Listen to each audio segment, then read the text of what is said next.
물리 선생님. 아, 물리 선생님 나랑 안 맞아. 자, 그 다음 그 뒤에 열매 한번 펴봐라. 9페이지 열매. 자, 열매는 얘들아 기본적으로 요것에 여기 이 작품에서 가장 대비되는 이미지 두 가지를 좀 하나만 보자. 이것도 학교에서 나갔으니까 기본적으로는 뭐냐면은 동그란 것과 그러니까 곡선 또는 곡선 또는 원과 직선에 대비되는 이미지예요. 곡선은 무슨 느낌을 주는 거냐면 부드럽고 원만한 느낌을 주는 거고, 반대로 직선은 날카롭고 뾰족하고 남을 상처 입힐 수 있는 무언가를 주는 거야. 그래서 우리는 여기 이 작품에서 가장 대비되는 두 가지 이미지를 좀 먼저 알아놔야 돼. 예, 여기 잘 봐봐. 첫 번째부터 이렇게 나오는 거야. 세상의 열매들은 왜 모두 둥글어야 하는가? 가시나무도 향기로운 그의 탱자만은 둥글다. 이렇게 되어 있잖아. 세상의 열매들은 모두 둥글고, 가시나무는 그러면은 이건 이제 반대겠지? 열매는 둥글지만 가시나무는 뾰족한 직선의 성격을 가지고 있는 거예요. 오케이? 그리고 심지어 이러한 가시나무조차도 그의 향기로운 열매, 탱자라는 열매만큼은 둥근 거야. 즉, 모든 열매들은 전부 다 어떤 애들인 거냐면 둥근 애들인 거지. 근데 그러면 열매는 어떤 속성을 가지고 있는 것들인 건데? 열매는 어떤 특징을 가지고 있는 물건들인 건데? 첫 번째, 남을 먹일 수 있는 무언가예요. 그치? 남에게 자기 자신을 내어줄 수 있는 무언가야. 그 다음 두 번째, 그 열매가 맺히고 나면은 그 열매로부터 뭐가 솟아나는데? 새로운 생명이 솟아나잖아. 왜냐면 열매 안에 뭐가 있으니까? 씨앗이 있으니까. 그렇잖아. 그래서 여기 밑에 봐보면 여기를 먼저 가보자. 열매는 스스로 익어 떨어질 줄 알고, 그 다음 누군가에게 자기 자신을 내어줄 줄 알고, 그리고 모든 것을 그러니까 생성할 수 있는 존재예요. 열매는 어떤 존재냐면 자기 스스로를 내어줄 줄 아는, 먹힐 줄 안다라는 이 말은 무슨 뭐와 연결돼야겠어? 당연하게도 자기 희생과 연결돼야겠지. 그럼 반대로 모든 생성하는 존재라고 하는 것은 생명력 혹은 생명을 가지고 있는 존재, 우리가 이렇게 이야기하면 될 것 같잖아? 그러니까 열매는 어떤 존재냐면은 무언가를 만들어내고 자기 스스로를 남에게 줄 수 있는 존재예요. 이런 것들은 전부 다 어떤 걸 가지고 있냐면은 동그란 성격을 가지고 있는 거야. 그러면 이 동그란 성격을 가지고 있는 열매와 반대되는 것이 뭐냐? 요거예요. 땅으로 파고드는 뿌리는 날카롭지만 하늘로 뻗어가는 가지는 뾰족하지만, 뿌리와 가지는 둘 다 어떤 이미지를 가지고 있는 거? 직선의 이미지를 가지고 있는 거. 둘 다 날카롭고 뾰족하다는 것은 이 뿌리와 가지가 가지고 있는 어떤 성격을 강조하겠어? 공격적이고 남에게 위협을 가할 수 있는 모습을 강조하는 거겠죠. 오케이? 그리고 근데 여기서 좀 특이한 건 있어요. 일반적으로 우리가 뿌리라고 말하면은 뿌리는 근본이나 생명력 이런 걸 나타내는 것과 연결해서 많이 해석하잖아. 근데 이 작품에선 뿌리가 그런 의미로 쓰이지 않은 거야. 오케이? 스스로 익어 떨어질 줄 아는 열매는 뭐가 나지 않아요. 스스로 익어 떨어질 줄 안다라는 말은 첫 번째는 자기 희생의 의미고, 두 번째는 이 떨어지고 난 그 자리에서 뭐가 피어나니까? 새로운 생명이 생겨나니까, 열매로부터. 오케이? 엄밀히 말하면 열매 뒤에 꽃이 피는 건 아니잖아요. 꽃이 피고 난 다음에 그 자리에 열매가 맺히는 거잖아요. 그리고 그 열매가 핀 자리에 열매가 열린 자리에 꽃이 핀다는 아니야. 그 열매가 떨어진 자리에서 새로운 나무, 새로운 생명이 솟아나는 거예요. 이 말 무슨 말인지 됐지? 오케이? 뭐가 나지 않는다라는 말은 앞에 나온 말과 연결하면 뭐와 똑같은 말이겠어? 날카롭지 않다. 둥글다와 똑같은 말이겠지. 그치? 오케이? 자, 그 다음 그 밑에 덥석은 이거 선생님이 굳이 적어놔 주셨더라. 의태어예요. 의태어 말고 우리 또 뭐 있어? 의성어가 있잖아. 이거 의성어라고 바꿔서 문제 내실 가능성이 있다는 거예요. 그래서 내가 사전에 찾아봤어. 덥석은 의성어로 쓸 수 있냐? 덥석은 의성어로 쓸 수 없어요. 덥석은 무조건 의태어로만 씁니다. 오케이? 그러니까 얘는 의성어가 아니야. 의태어여야만 해요. 의성어, 의태어를 다 묶어서 정우야 뭐라 그래? 음성상징어라고 하지. 그치? 오케이? 아, 우리 정모 이 정도는 안타밖에 안 돼. 안타도 아니야. 볼넷 정도밖에 안 돼. 그치, 정모야? 볼넷이 안타랑 똑같아. 아이, 다르지. 볼넷은 가만히 얻어 걸리는 거고, 안타는 자기의 능력으로 하는 거잖아. 근데 어쨌든 둘 다 1루 존재하는 거야. 그치. 근데 약간 그 결과만 똑같고 과정은 좀 다르지. 왜? 이게 야구를 잘 모르는 사람의 이야기야. 만약에 잠실이라고 내가 야구 선수들 빵 따로 치고 아니지. 근데 야구 선수들은 똑같다고 생각할 수도 있어요. 왜냐면 결과적으로 똑같은 출루율 어차피 출루한다는 건 똑같기 때문에. 우리 나라에 어쨌든 잘 나가는 배구가 아니고 안타는 기분이 결과적으로 괜찮습니까? 그건 맞지. 안타가 기분이 좋은 건 확실하지. 어쨌든 결과적으로는 똑같지. 그러니까 안타가 조금 더 실수할 가능성이 있다 정도로 하면 좋겠다. 어우, 쉬어. 나 망고 젤리 사는 걸 깜빡했어. 이제 어나더 공주의 목걸이에서 하나씩 뜯어내야겠다. 그러니까. 그러면 여기서 먹히는 자의 이빨은 예리하지만, 그럼 이빨은 뭐와 속성이 유사한 거야? 가지나 뿌리랑 속성이 유사한 거야. 그렇지만 먹히는 능금은 부드러워. 너네 능금이 뭔지 아니? 능금 과실? 사과의 한 종류예요, 쉽게 말하면. 오케이?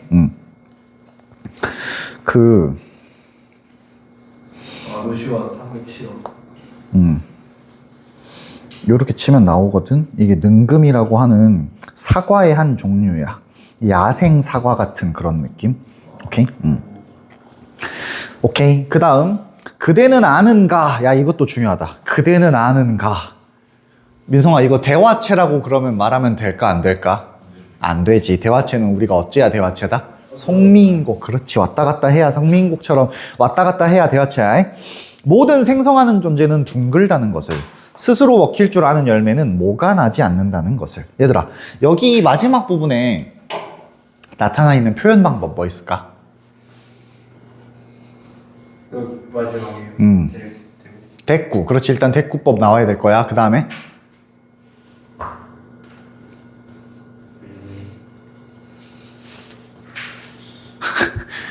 아이, 실망. 도치법 있어야 돼. 오케이? 대꾸법과 도치법이 쓰였다고 봐야 돼요. 왜? 그대는 아는가? 라는 서술어가 먼저 나오고 그 뒤에 목적으로 끝났잖아. 그러면 이거는 당연히 도치라고 봐야겠지. 이 말 무슨 말인지 됐지? 오케이? 그래서 기본적으로 열매라고 하는 것들은 어떻게 되는 거냐면은 생성하는 존재가 되는 거야. 근데 여기서 이거를 이야기하는 과정이 약간 요렇게 돼요. 잘 봐봐. 제일 처음 그 이야기를 했던 건 부수지 말고, 제일 처음 그 이야기를 했던 건 뭐냐면 탱자였어요. 근데 이 탱자로부터 이야기가 뻗어나가게 되면은 그건 이제 뭐가 되냐면 열매가 돼요. 그리고 이 열매는 다시 뭐로 이어지냐면 모든 생성하는 존재로 이어져. 그러면 이거는 말하고자 하는 대상이 점차 확대되어 가는 거야. 그렇잖아. 처음에는 탱자로부터 시작됐던 이야기가 모든 생성하는 그 존재로까지 더 넓어지잖아. 그래서 이걸 통해서 이 사람은 자기가 생각하는 어떤 긍정적인 삶의 이미지를 드러낸다. 우리가 이렇게도 말할 수 있어요. 이 말 무슨 말인지 됐지? 오케이? 요렇게 한번 좀 봐주시고 나머지 것들은 괜찮을 것 같아요. 자, 그 다음 그 뒤에 못 적었어?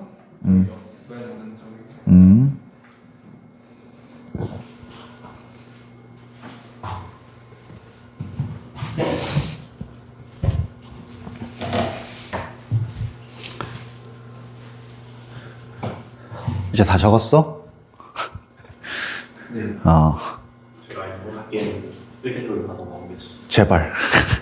문법 아니라서 가능하네. 아씨. 문법 아니었으면 그게 좀 받아다 주라. 나 진짜. 내일 할 때는 그건 그렇지. 수능 때 말로 보면 지겠다. 아니 뭐 그래. 정우가? 아니 정우는 수능보다 내신에서 말로는 칠 거야. 정우 정규 때 자꾸 졸아요. 맞아 아니야? 모의고사를 인간이기 때문에 문법보다는 우리 애들은 왜 이렇게 다 극단적인 애들만 모여있지? 고전 소설만 좋아하는 황지윤과 문학만 좋아하는 김도윤, 내신 수업에만 안 좋은 이정우, 그리고 국어학원에만 자꾸 놀러 오는 김승윤 뭐 이런 애들. 자, 그 다음 여기 뒤에 대장간의 유혹. 대장간의 유혹은 해제 먼저 봐봐. 대장간의 유혹은 기본적으로 여기도 마찬가지 서로 대조적인 두 대상이 먼저 존재하거든. 첫 번째는 뭐냐면 플라스틱 물건이에요. 플라스틱 물건은 어떤 물건인데? 마음대로 마구 쓰다가 함부로 버려지는 물건들이야. 그래서 이 플라스틱 물건을 나타내는 핵심적인 단어가 뭐냐면 무가치하다는 거예요. 자기가 생각할 때 플라스틱 물건은 아무런 의미가 없는 그냥 마음대로 대충 만들어서 편하게 쓰다가 버려버리는 물건이야. 이 대장간의 유혹은 얘들아 수능에 한번 출제된 적이 있거든. 그러니까 평가원 모의고사에. 그때 이 플라스틱 물건이나 이런 것들을 우리가 뭐라고 이야기했냐면 사람들이 가지고 있는 어떤 편리함 또는 편의성이라고 하는 것을 문제로 물어봤어. 그러니까 이 모든 물건들, 플라스틱 물건은 편리하기 때문에, 그렇기 때문에 거기에 무언가 자기가 긍정적으로 생각하는 가치가 부재하고 있다. 이렇게 이야기했거든. 근데 그러면은 편리하다라는 말을 부정적인 의미로 쓴다면 어떤 의미일까?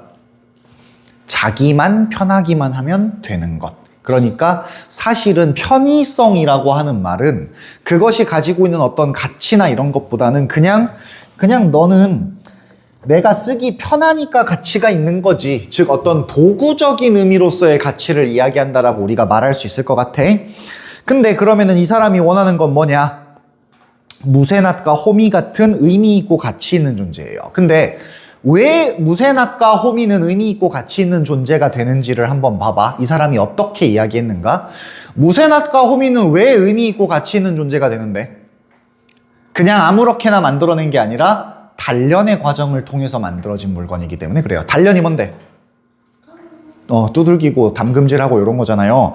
이 과정을 거쳤기 때문에 무쇠낫과 호미는 의미 있고 가치 있는 존재가 되는 거야. 즉 플라스틱 물건처럼 한꺼번에 막 만들어지는 물건이 아니라 하나하나 공들여 만들어 나가는 물건이니까 의미 있고 가치 있는 게 되는 거라고. 이 말 무슨 말인지 됐지? 이렇게 되고 싶다는 소망을 드러내고 있다. 요거를 좀 봐두고 여기로 가보자. 제 손으로 만들지 않고 한꺼번에 사서 마구 쓰다가 망가지면 내다 버리는 플라스틱 물건처럼 느껴질 때, 그럼 플라스틱 물건이라고 하는 게 가지고 있는 속성들이 결국 뭐인 거야? 첫 번째, 자기 손으로 만들지 않아요. 이런 게 편의적인 거예요. 그 다음, 한꺼번에 싸게 사서 마구 쓰다가 망가지면 내다 버린다는 건 일회적인 거고 무가치한 거지. 왜 근데 이런 애들이 무가치하게 나타나냐면 이 사람의 입장에서는 공들여서 만든 게 아니라 그냥 대량으로 만들어낸 무언가처럼 여겨지기 때문인 거야. 오케이? 그래서 플라스틱 물건은 긍정적인 물건이야? 부정적인 물건이야? 부정적인 대상인 거야. 그럼 이런 물건처럼 느껴질 때 화자가 하고 싶은 건 버스에서 뛰어내리고 싶다예요. 뭐 자살 뭐 이런 거야? 아니에요. 여기서 버스에서 뛰어내리고 싶다는 것은 이런 상황에서 벗어나고 싶다라는 의지를 드러내는 거예요. 오케이?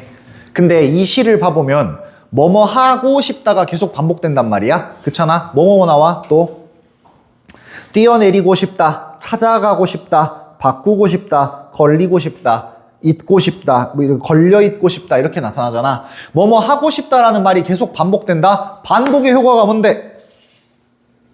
강조하고 운율감을 형성하는 거겠지. 이런 부정적인 상황에서 벗어나고자 하는 화자의 의지를 강조한다라고 말할 수 있다 없다? 있다. 무슨 말인지 됐지? 그러면 잘 봐봐. 플라스틱 물건처럼 느껴질 때 그럼 플라스틱 물건과 대응이 돼야 되는 물건은 뭘까?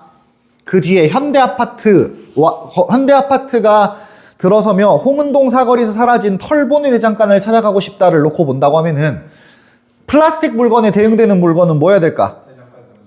아니, 이것과 연결되는 건 현대아파트여야 돼요. 왜? 아파트도 플라스틱하고 비슷한 물건인 거야. 왜? 아파트도 대량으로 마구 만들어내는 집이니까. 그치? 그리고 이런 게 들어서면서 뭐가 사라져 버렸어? 털보네 대장간이 사라져 버렸어. 근데 털보네 대장간은 내가 찾아가고 싶은 곳이잖아. 그러면 털보네 대장간은 당연하게도 긍정적 공간이라고 봐야겠지. 이 말 무슨 말인지 됐지? 오케이? 그래서 현대아파트가 들어서며 홍은동 사거리에서 사라진 털보네 대장간을 찾아가고 싶어. 이 털보네 대장간은 어떤 공간인데? 공들여서 의미 있고 가치 있는 존재를 만들어내는 공간인 거야. 오케이? 풀무질로 이글거리는 불 속에 시우쇠처럼 나를 달구고 모루 위에서 벼리고 숫돌에 갈아서 시퍼런 무쇠낫으로 바꾸고 싶어. 풀무질은 뭔지 아니? 이거 바람. 바람 집어넣는 거. 그럼 시우쇠는 그냥 시우쇠는 몰라도 되지. 그냥 그 쇠, 그 고탄소 쇠예요. 그 다음에 모루는 뭔지 알지? 그 두들겨서 모양 바로잡는 그 부분. 어쨌거나 그래서 이 부분인 거야. 그래서 그 시우쇠처럼 나를 달구고 모루 위에서 벼리고 숫돌에 간다라고 하는 것은 가치 있고 의미 있는 존재가 되기 위한 과정을 말해요. 이 과정은 보통 과정이 아닌 거야. 되게 힘들고 고통스러울 수도 있겠지만 그렇지만 그런 과정을 통해서 가치 있고 의미 있는 존재가 된다라고 생각하는 거예요. 이 말 무슨 말인지 됐지? 오케이? 그래서 만들어진 물건이 뭐냐면 시퍼런 무쇠낫이야. 시퍼런 무쇠낫은 뭐와 대조되는 물건이어야 될까? 플라스틱과 현다이 아파트먼트가 그렇지? 요게 대조되는 물건이 돼야 돼. 땀 흘리며 하나씩 두들겨 만들어낸 꼬부랑 호미가 돼요. 꼬부랑 호미도 마찬가지로 뭐랑 연결된 거냐면 시퍼런 무쇠낫이겠지? 그러면 소나무 자루에서 송진을 흘리면서는 이거는 이걸 가지고 막 뭔가를 물어볼 것 같진 않긴 하지만 송진을 흘린다는 말도 우리가 기본적으로 이것도 뭐와 연결되어 있다고 생각하냐면 그것이 가진 어떤 생명력과 연결되어 있다고 생각해요.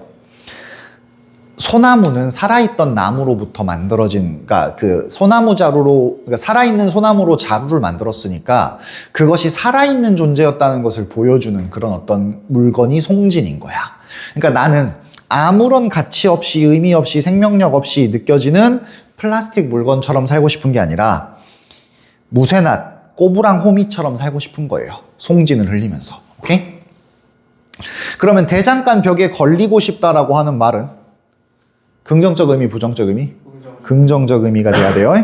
지금까지 살아온 인생이 온통 부끄러워지고 직지사 해우소 아득한 나락으로 떨어져 내리는 똥덩이처럼 느껴질 때, 자, 지금까지 살아온 인생에다가 한번 밑줄 한번 쳐봐봐. 화자는 지금까지 자기가 살아왔던 인생을 어떻게 생각하는 거냐면 부정적으로 생각하는 거예요. 오케이?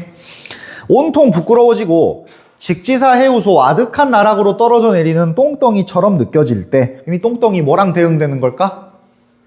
플라스틱? 현다이 아파트먼트와 대응되는 걸 거예요. 뭐와 대조될까? 시퍼런 무쇠낫, 꼬부랑 호미랑 대조되는 걸 거야. 나는 가던 길을 멈추고, 얘들아, 이 가던 길은 어떤 길일까? 이제껏 그냥 자기가 살고 있던 길이에요. 무가치한 길일까? 의미 있는 길일까?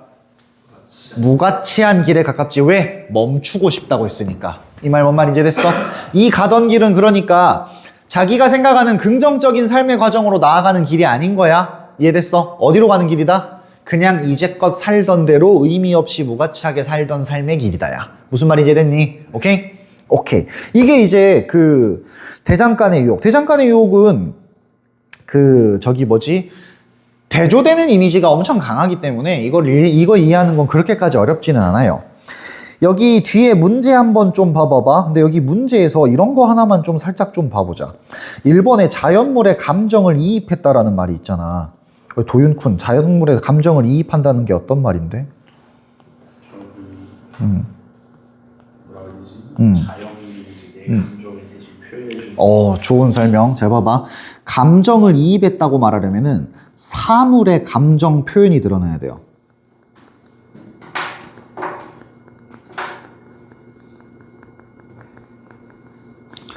사물의 감정 표현이 드러나야 돼. 내가 늘 그렇게 설명했다. 없던 무언가가 갑자기 나에게 생긴다면 그건 누군가가 나에게 넣어준 거다.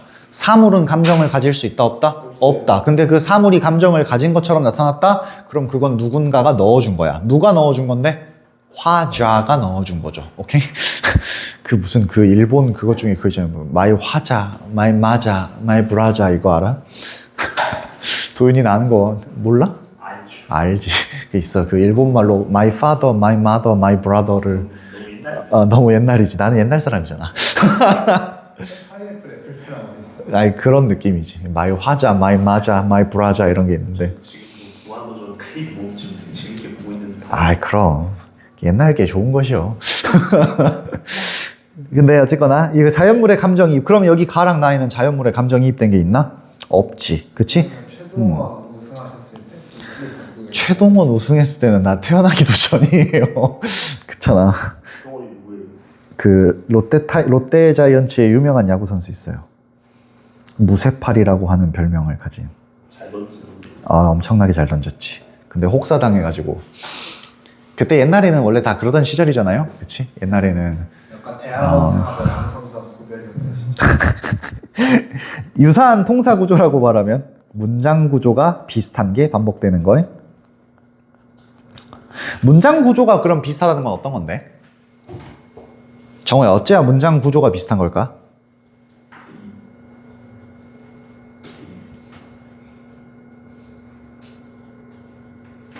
아, 웃지 말고 정들잖아. 우리가 기본적으로 조사나 서술어가 서로 비슷한 것들을 주로 이야기해요. 조사나 서술어가. 그러니까 뭐뭐는 뭐뭐하고 뭐뭐는 뭐뭐하다 이런 식의 형태. 이런 게 주로 문장 구조가 비슷하다는 거야. 이 말 무슨 말인지 됐지? 그 다음 5번에 계절의 흐름 중요하다. 내가 늘 이야기했다 이거 할 때마다 계절의 흐름이려면 반드시 뭐가 있어야 된다? 그 계절적 시요. 계절적 시어가 있는 것만으로 끝나면 안 돼. 2개 이상이어야 돼.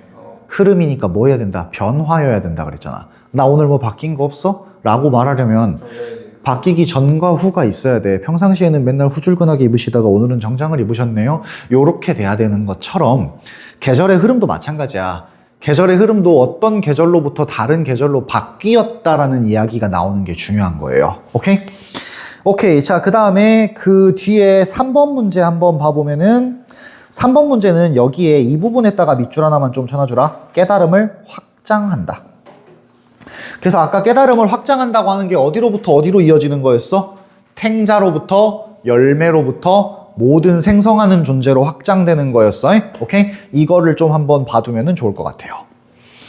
오케이. 그렇게 한번 봐두면 될 것 같고, 그러면 그 뒤에 우리는 이제 애들이 자꾸 발음을 잘못했던 조지훈의 향문 보고 애들이 자꾸 항문이라고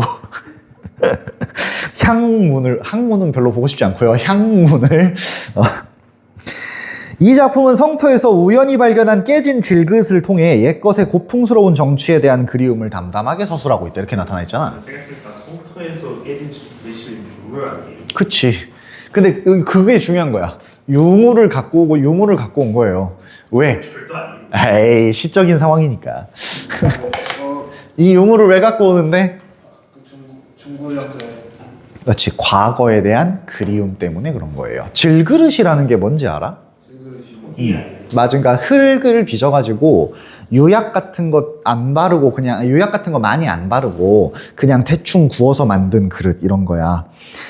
대충 만든 그릇이라는 거는 약간 그런 느낌인 거지. 그러니까 평민들이 쓸만한 그런 그릇인 거야. 이런 거.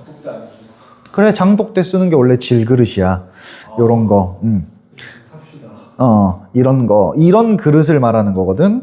그러니까 이거는 평민들이 쓰던 물건인 거야. 근데 다르게 말하면 그래서 이 사람은 이거를 통해서 뭘 보고 싶은 거냐면 그냥 그 뭐라 그래야 될까? 지금은 더 이상 쓰지 않는 어떤 물건 혹은 과거의 흔적이 남아있는 물건으로서 이걸 지금 가져온 거예요. 이 말 뭔 말인지 됐지? 그래서 여기 이거 한번 잘 봐봐봐. 성터를 거닐다 주워온 깨진 질그릇 하나 고이 닦아 열오른 두 볼에 데워보는 거야. 예를 들자면 내가 오늘 수업하고 잠깐 쉬는 시간에 밖에 담배 피러 나갔다가 가스 폭발 사고로 죽었어. 그러면 너네가 이제 승윤이가 집에 이거 갖고 가가지고 선생님 이렇게 하는 거예요. 무슨 말인지 돼요? 그럼 이게 무슨 의미인 건데? 깨진 질그릇, 결국 옛것, 자기가 그리워하는 그 무언가가 그것에 대해 내가 볼을 대어보는 행위는 무슨 의미가 되는 거냐면 사라진 것들에 대한 어떤 그리움을 나타내는 행위가 된다는 거지. 이 말 무슨 말인지 이해가 돼? 우리의 김승윤 군은 왜 여기에 필기를 하지 않으셨나? 기억이 안 나. 아, 그냥 문제 풀어보라고만 하신 거야? 네. 아, 나는 구조원이 이상해. 뭐가 이상하다고? 나는 구조원이 이상해. 그 현대 소설은 또 몇 개 나간 거 있던데. 현대 소설도 근데 너 문제만 풀려 있던데? 네, 저희 춘향전의 색다른 해석. 해석. 저희 해석 끝났습니다. 나가는 구조가 쌤이 세 분인가 계시거든요. 한 반장. 한 분이 이제 현대 소설을 나가고 나머지 한 분이 나머지 고전 소설, 고전 시, 현대 시를 나가고 나머지 한 분은 그냥 들어와서 다른 쌤들은 수업 시간에 문제 안 푸니까 이 진도 나가는 쪽 문제 풀고 그냥 1시간 동안 그쪽 문제 풀라고 하고 있고. 아, 그럼 그 선생님 수업은 안 하죠? 네, 그냥 문제 풀고 차수면 그냥 근데 저거 부교재만 푸는. 정우는 여기 나갔어, 안 나갔어? 아직 안 나갔어? 너네는 현대 소설은 나갔어 좀? 그 개념만. 현대 소설. 그러니까 안 그래도 그 다음 주에 그 개념을 조금 교재에다가 집어 넣어가지고 해줄게. 근데 어쨌거나 봐봐. 이것이 이제 사라진 것에 대한 어떤 그리움일 거야. 근데 여기서 선생님이 또 다른 반에서 선생님이 강조하신 게 뭐냐면 이 질그릇이라고 하는 것은 어떤 물건이냐면 소박한 물건. 그러니까 얘가 그리워하는 건 화려하고 웅장했던 옛날에 대한 그리움이 아니야. 소박하더라도 옛 것이면 되는 거예요. 오케이?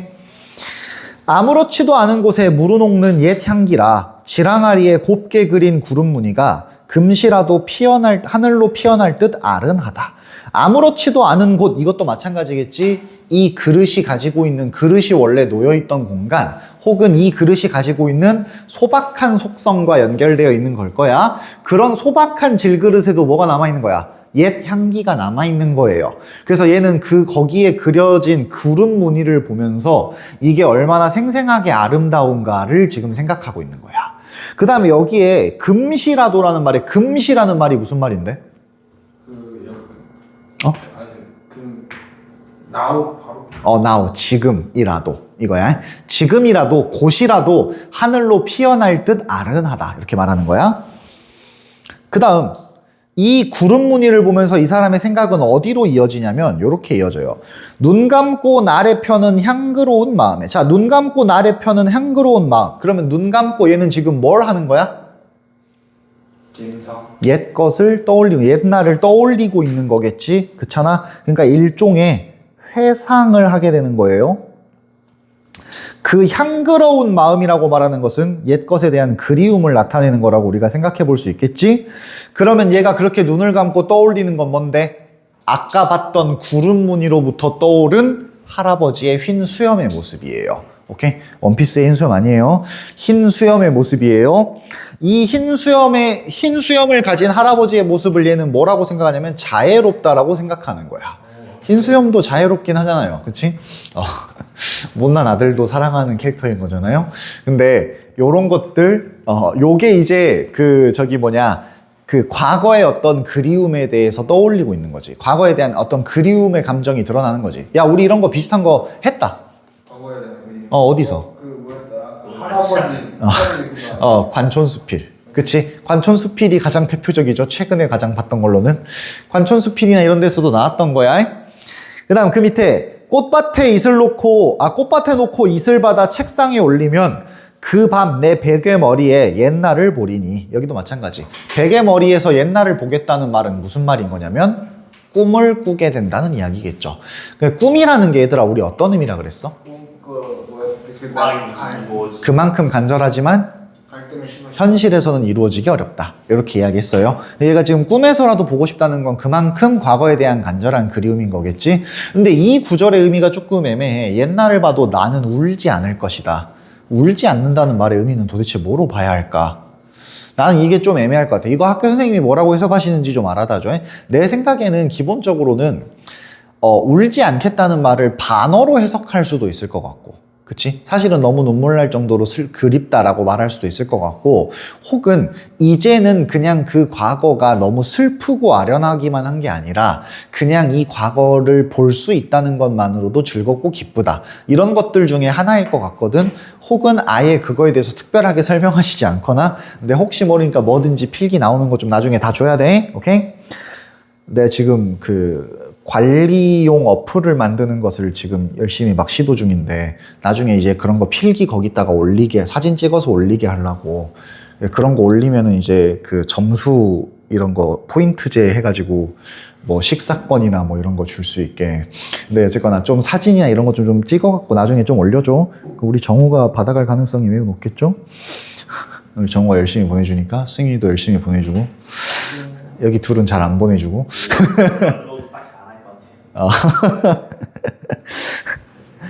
어쨌거나 자 그다음 그 뒤에야 박성호의 두꺼비.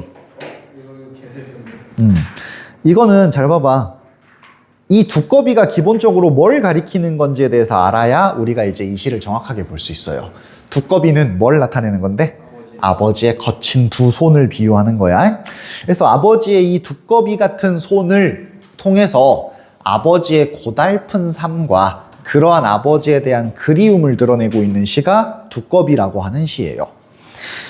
여기에 이 뒤쪽에 이 보기에 나와 있는 내용이 여기 해제에 그대로 들어가 있어. 이게 이제 아버지의 거친 손이 어떤 것을 의미하는가를 우리가 잡을 수 있어야 돼. 이걸 잘 잡아야 이 글의 내용이 우리한테 잘 이해가 돼요. 봐봐. 아버지는 두 마리의 두꺼비를 키우셨다. 여기서 이 두꺼비는 아버지가 겪어야 했던 고생 또는 고단한 삶을 가장 단적으로 나타내는 어떤 소재인 거야. 두꺼비 같다라고 하면 무슨 말인 건데? 그치, 손이 우둘투둘하고 못생기고 이런 게 다 삶의 고난과 관련되어 있는 거라고 생각하는 거야. 아버지는 언제야 퇴근하냐? 해가 말끔하게 떨어진 후에야 퇴근해요. 해가 말끔하게 떨어진 후에야 퇴근한다라는 말은 아버지가 그만큼 가족들을 위해 늦게까지 일해야 된다라는 이야기일 테고, 그렇게 돌아온 아버지는 두꺼비부터 씻겨주고 늦은 식사를 했어. 두꺼비부터 씻겨줬다는 말은 손을 씻었다는 말일 거예요. 동물 애호가도 아닌 아버지가 녀석에게만 관심을 갖는 것 같아 나는 녀석을 시샘했었대. 녀석에게만 관심을 갖는 것 같다라는 말은 그럼 무슨 말일까? 일만 하는 것 같아서 나는 그런 걸 시샘했었다 이거야. 한 번은 아버지가 녀석을 껴안고 주무시는 모습을 보았는데 이 기회는 이때다 싶어 살짝 만져보았어. 그런데 녀석이 독을 뿜어대는 통에 내 양눈이 한동안 충혈되어야 했어. 그럼 이거는 우리가 어떤 의미로 생각하는 거냐면 아버지의 삶에 대해서 얘가 보인 어떤 관심 혹은 아버지의 그런 고단한 삶을 이해해 보려고 하는 어떤 시도를 나타내는 걸 거야. 근데 그런 시도를 통해 나이가 얻게 된 건 뭔데?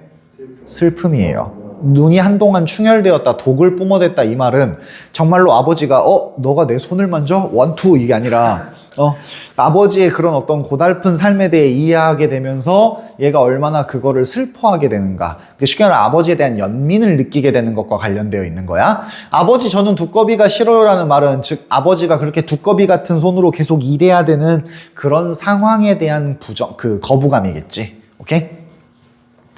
그 아버지는 이윽고 식구들에게 두꺼비를 보여주는 것조차 꺼리시기 시작해요. 이게 뭔데? 식구들이 걱정할까봐 그런 거겠지? 칠순을 바라보던 아버지는 날이 새기 전에 막릴판으로 나가셨는데 그때마다 잠들어 있던 녀석을 깨워 자전거 손잡이에 올려놓고 페달을 밟았어. 아버지는 70을 바라보는 나이까지도 공사장을 돌아다니면서 일을 해야 되는 삶이니까 고단한 삶이라고 말할 수 있겠지. 그치? 아버지는 70이면 한 4, 50대. 그치. 그때까지 엄청 살았다는. 근데 아니면 막내일 수도 있잖아. 막둥이일 수도 있잖아. 막둥이여도 30은 넘지 않을까요? 아무리 막둥이. 그치. 쓰레기 아닌가? 다 같이 힘들었을 수도 있지. 그렇잖아. 다 같이 힘들었을 수도 있는 거지. 다 두꺼비가 하나씩 있는 거지. 두꺼봐 헌집 줄게 새집 다오. 아버지는 지난 겨울 두꺼비 집을 지으셨어. 두꺼비 집 당연히 뭐겠어? 무덤, 죽음을 나타내는 걸 거야. 두꺼비와 아버지는 그 집에서 긴 겨울잠에 들어갔어. 봄이 지났으나 잔디만 깨어났어. 그러면 이거는 결국 뭐에 대한 이야기인 거냐면 아버지의 죽음에 대한 이야기를 하고 있는 걸 거예요. 내 아버지 양손엔 우툴두툴한 두꺼비가 살았었다. 이거 뭔데? 연민, 안타까움을 나타내는 거겠지. 오케이? 그래서 잘 봐봐. 이 시는 어떤 그 두꺼비로 비유되는 아버지의 두 손을 통해서 가족을 위해 고달프게 살아야 했던 어떤 아버지의 삶을 상징적으로 드러내고 동시에 그런 아버지의 삶에 대한 연민과 그리움을 드러낸다. 이렇게 생각하면 사실 별로 어려울 건 없을 거야. 오케이. 그렇게 봐두면 될 것 같고 문제 나와 있는 거 하나만 살짝 좀 봐보면은 여기 이것 좀 2번에 구체적인 청자를 설정한다 이랬는데 야 구체적인 청자를 설정한다라고 말하면 어떤 게 있어야 돼? 민성쿤 어떤 게 있어야 돼? 구체적인 청자를 설정한다면 너 혹은 이름을 부르는 게 있어야 돼요. 민성아 이런 식으로. 그 다음에 자연물에 인격을 부여한다는 말은 뭔 말인지 알지? 뭔데? 그 감정을 두 글자. 인. 그치. 세 글자로 한다고 하면 의인화고에. 오케이? 자, 그 다음에 2번에 이거 기억과 니은에 대한 이해로 지금 물어보는 건데, 기억은 뭐냐면 지금 여기 기억은 두 볼에 대어보는 거고, 여기서는 만져보는 거잖아. 두 볼에 대어본다라는 것은 당연하게도 어떤 의미인 거냐면은 소중하게 여기는 거고, 니은은 대상을 더 알고 싶어하는 이해나 이런 것들과 관련되어 있는 거겠지. 그러니까 이번에 답은 몇 번이어야 되면 3번이어야 돼요. 왜 4번을 하셨어요? 자, 그 다음 오케이, 여기까지 시는 일단 여기까지 보고요. 그 다음에 우리는 이제 뒤로 좀 넘어갈 거거든요. 21페이지입니다. 소설가 쿠포시의 일일. 소설가 쿠포시의 일일은 학교에 선생님이 나가진 않으셨지만 시험범위라고 하신 아주 불합리한 그 부분이죠. 그러니까 우리가 보기는 봅시다. 이거를 하기 전에 우리가 잠깐만 1페이지 한번, 제일 첫 페이지 한 번만 펴볼래? 거기에 먼저 하나 좀 봐둬야 되는 게 있어요. 거울 하면서 선생님이 설명하신 것 중에 밑에 이런 거 좀 적어놔봐 줄래? 거울에 자동기술법과 의식의 흐름 기법이 사용되었다. 이런 이야기 하신 반. 그치? 정우 들었어? 안 들어봤어? 그래도 혹시 모르니까. 너네 반 용진쌤이지? 용진쌤이 현대 소설이거든요. 현대 소설? 그럼 소미쌤? 차한결쌤? 차한결쌤은 남자쌤이야, 여자쌤이야? 그 남자 선생님. 남자쌤? 모르겠어. 쌤이 이펙트가 있잖아. 용진쌤은 들어오자마자 냈다 그냥 춘향이 떡치는 이야기 이런 거에서? 이건 이제 내일다. 시작부터 용진은 장애인이다 이러면서 가지고. 그 다리 교통사고 당하셔서 다리가 그 왼쪽 다리가 이렇게 되셔서. 그래서 들어오면서 자기 스스로 용진이는 장애인. 뭐 처음 들었을 때 OT 한다고 하는데 들어오자마자 하는 말이 용진 나도 아니고 용진이는 뭐다 용진이는 장애인이라는 거지. 그래서 그 마지막에 어떤 내용이 있는지 알아요? 그 수도세하고 전기세 뭐라 하시면서 그리고 최종적으로 장애인 주차를 할 수 있는 개꿀 인생을 한 거예요. 저 장애인이라서 뭐 세금 싸고 저 지하철 무료로 탈 수 있고 그래서 정말 임팩트가 강하다. 도저히 잊을 수가 없겠다. 그래서 어느 날 가족하고 다 같이 그 주차장에 주차하러 갔는데 장애인 주차석에 딱 하니까 용진 선생님 딸이 어린 딸이어가지고 아빠 그 장애인 불편하신 사람들을 위한 건데 아빠가 되게 어떻게 하냐고 딸 뒤져보면서 이 아빠 장애 진짜 미치겠다 정말. 2학년 막 여기 보이고 18년 되셨대요. 와 정말 미치겠다. 쉽지 않다. 근데 이거 그 다른 선생님들이 하신 게 있어가지고 자동기술법하고 의식의 흐름 기법이거든요.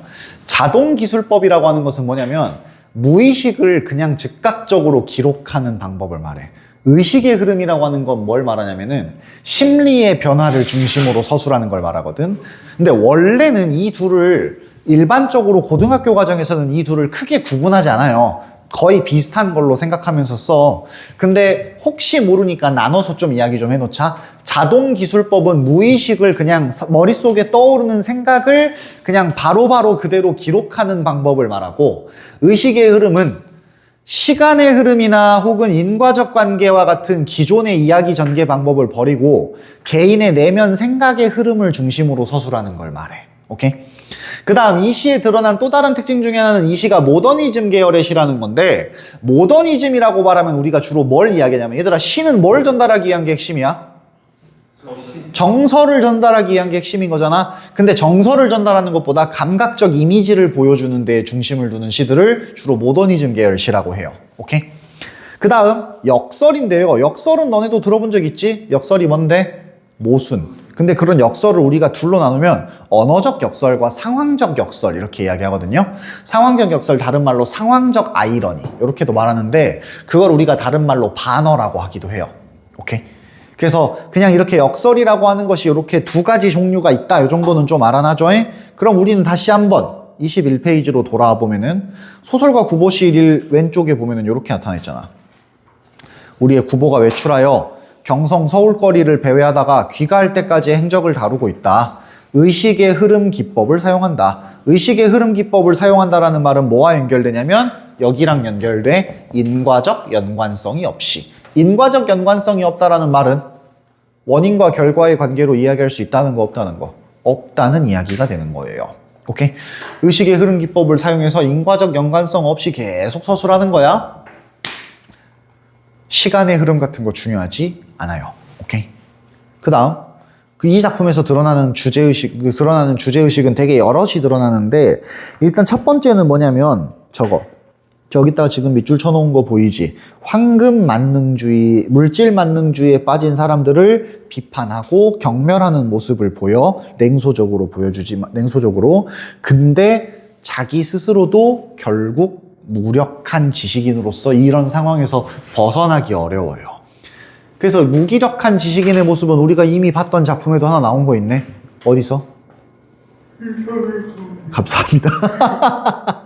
이상의 거울에서요. 하품과 함께 대답을 하려고 하니까 아주 기묘한 목소리가 나오죠. 이상의 거울에서도 그런 똑같은 모습이 나온 게 있어. 오케이? 어제 밤을 샜다고? 뭐 하다가? 발로란트 딴 거만 보면 되죠. 아니 생방송의 맛이 있어. 너무 애매하게 새벽 2시에 시작해요. 새벽 1시에 시작. 새벽 1시 시작하면 안 봐야지. 무슨 소리를 하는 거야. 10시부터 6시까지 대치 있었는데 와 해요. 너? 네. 그러면 6시까지 대치 있었으면 일찍 자야지. 그거 저 숙제하다 잤죠. 집에 와서 대치동에 도끼를 빼야 돼요. 그러니까 거의 다 사람이 되게 가기 싫어지는 뭔가 같았어요. 대치동에 무슨 수업 들어가는데? 물리랑 화학. 물리랑 화학. 와. 넌 대치동 가? 대치동 안 가? 나중에 한번 가봐. 저는 가고 싶지 않아요. 초딩 때 많이 다녀요. 아 그래? 도끼로 가득 찬 공간이에요. 거기 저 아직도 너무 충격적이었던 거예요. 제가 잼민이 김승현이 버스역에서 기다리고 있었는데 어떤 안경 낀 형이 그 단어책을 보고 있는 거예요. 그래서 공부 열심히 하는 형이다라고 했는데 바람이 불었는데 아니 보통 바지가 이렇게 있잖아요. 그럼 다리 이 정도 차 있어야 되잖아요. 다리가 바지가 이렇게 있는데 다리가 이만큼밖에 없었어요. 아 그러니까 삐쩍 말랐다 이 말인 거지? 네. 너무 좋아하시나 보다. 너무 충격적이었어요. 오버핏 좋아하시나 보지? 기억하기로 그 어떤 교복을 입고 있었는데 어느 학교인지 기억이 안 나요. 아니 우리 작년에 그 보인고 니네 1년 선배 중에도 지금은 이제 전학 갔지만 그런 형이 있었어. 완전 삐쩍 마른 형이 있었어. 자, 그런다고 하고 여기 봐봐봐. 소설가 구보시의 일일은 이 앞에 나와 있는 내용이 뭔지를 한번 좀 봐보자. 이 앞에 나와 있는 내용은 원래 뭐냐면 우리의 구보가 행복을 찾아서 떠나고 싶은 거야. 그러니까 우리의 구보가 삶에 아무런 의미가 없어 얘한테. 그래서 얘는 그냥 무턱대고 나와가지고 도시를 돌아다니면서 자기가 본 것들을 기록하고 막 이러는 거야. 근데 그러다가 얘가 그 삶에 아무런 목적의식이나 방향의식 없이 사는 게 방향의식 없이 살다가 그래서 얘는 어디를 가보냐면 버스 정류장으로 가봐요. 버스 정류장으로 가봤더니 거기에는 다 무언가 목표를 기다리고 있는 사람들이 있는 거야. 버스를 타고 다 어디론가 가려고 하는 거니까 정확히는 버스 정류장은 아니지만 어쨌거나 그때는 이제 그 노면전차 다닐 때니까. 근데 구보는 탈 게 없어요. 그렇잖아. 그래가지고 왜냐면 자기는 어디로 가야 된다는 뚜렷한 목적의식이 없으니까. 그러다가 그냥 아무 버스나 오는 대로 집어타. 아무 버스나 집어탔는데 거기에 누가 있었냐면 자기 예전에 소개팅했던 여자가 있는 거야. 그래서 그냥 그 여자와의 기억을 이렇게 떠올리다가 그러다가 그냥 아무 데나 내려가지고 사람들이 많은 곳으로 가면 내가 어쩌면 삶의 의미를 찾을 수도 있겠지. 이래가지고 얘가 어디로 갔냐면 남대문으로 가본 거야. 남대문으로 가봤는데 그래서 남대문을 안에서 밖으로 나가봤는데 남대문 밖으로 나가봤더니 보이는 건 뭐밖에 없어요?